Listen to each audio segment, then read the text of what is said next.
Hi, welcome to America Uncovered. I'm your host, Chris Chappell. This country has an overweight, unpredictable bully of a leader. Obviously, I'm talking about North Korea. No one is ever quite sure what Kim Jong-un is going to do next. But this week, North Korean state-run media revealed a shocker. North Korea will stop nuclear tests and launches of intercontinental ballistic missiles from April 21st, Juche 107. Shocking! North Korea uses its own dating system, where the birth of Kim Il-sung is Juche year 1. But if you can't remember when the peerless leader was born, don't worry. It means North Korea will stop nuclear testing this year, 2018. Oh yeah, that's the other shocking thing. North Korea says they're going to stop nuclear testing. It makes me a bit wistful, really. Testing nukes was Kim Jong-un's signature move, like Kareem Abdul-Jabbar's skyhook, or David Beckham's bending free kick. Goal. So how could Kim just give up nuclear testing? Well, this is how North Korean state-run media explained it. North Korean leader Kim Jong-un said his country no longer needed to conduct nuclear tests or intercontinental ballistic missile tests because it has completed its goal of developing nuclear weapons. You see, the whole point of all of the nuclear and missile testing over the past few years was just to see if North Korea could do it.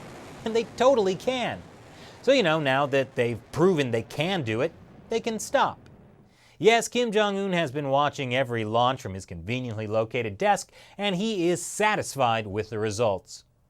And just so everyone knows, all this has absolutely nothing to do with threats from Donald Trump over the past year. The United States has great strength and patience, but if it is forced to defend itself or its allies, we will have no choice but to totally destroy North Korea. And it totally has nothing to do with Trump enforcing the world's harshest sanctions on North Korea. No.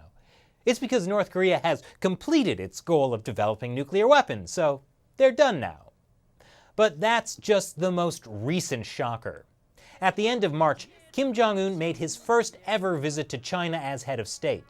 The Kim family had been allied with Xi Jinping's political enemies, a political faction tied to former Chinese leader and humanoid toad Jiang Zemin. So this latest meeting was a huge win for Xi Jinping. Not just for the political win, but also because standing next to Kim, he looks very slim.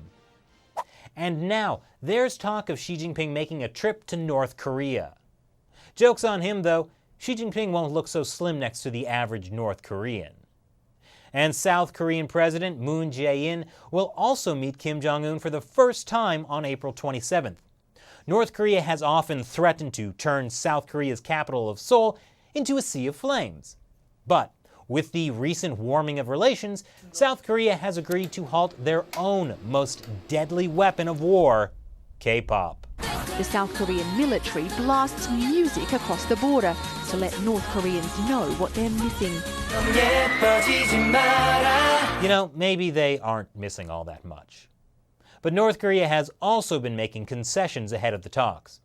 Last month, Kim told a South Korean delegation he understood the need for joint U.S.-South Korean military drills. Earlier this week, he dropped his requirement that U.S. troops leave the Korean peninsula as a precondition for denuclearization. The other big shocker is that Donald Trump is likely to become the first sitting U.S. president to meet with Kim Jong-un, or really with any of the Kims. Well, technically not any of the Kims. But more of a shocker was Trump's words on Tuesday. Kim Jong-un he really has been very open and I think very honorable from everything we're seeing. Now, a lot of promises have been made by North Korea over the years. Kim Jong-un has been open and honorable? Wow, we've come a long way from totally destroy North Korea. After more than a year of tough talk and 3 a.m. tweets from President Trump, a lot of journalists were saying war was coming. Last year, this New York Times opinion piece said, Trump is scary in many ways, but perhaps the most frightening nightmare is of him blundering into a new Korean War. Foreign Affairs said Trump's impulsiveness, combativeness, and recklessness could lead to armed conflict. And the New Yorker said Trump can't shake his bully's instincts and pretend that a brawl will make it all better despite the certainty that it won't. Except that, surprisingly, it seems like it did, at least in this case. Since Kim Jong-un came to power in 2011, he's conducted at least 4 nuclear tests and 86 missile tests overall. But now, Kim is willing to sit at a table with South Korea, China, and the US, and he's talking about denuclearization.